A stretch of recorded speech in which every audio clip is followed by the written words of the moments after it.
নমস্কাৰ। কবিতাৰ শিৰোনাম প্ৰকৃতি। কবি চাওচিং ৰাজকুমাৰী।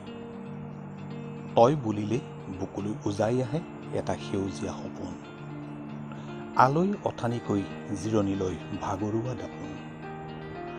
মোক মই বুলি বিচাৰি পোৱা দিন ধৰি তোৰ প্ৰেমত পৰিলোঁ, সৃষ্টিৰ উৎস বিচাৰি নিজকে হেৰুৱালোঁ।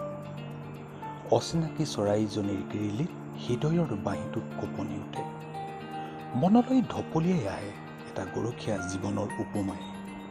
শৰতৰ প্ৰেমত পৰাৰ বাবেইতো শেৱালিৰ মালা গাঁঠো, জীৱনক ভাল পোৱাৰ বাবেইতো সেউজীয়াক আঁকোৱালি ল'লোঁ।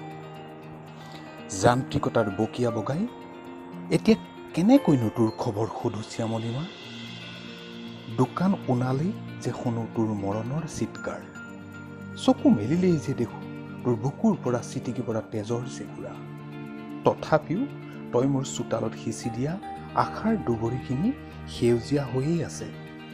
কাহানিও নগচুকো, কাহানিও নিচিকুনাও, এতিয়া মোৰ তেজৰ সোঁতত তোৰ ঠিকনা লিখি ল'লোঁ শ্যামলীমা।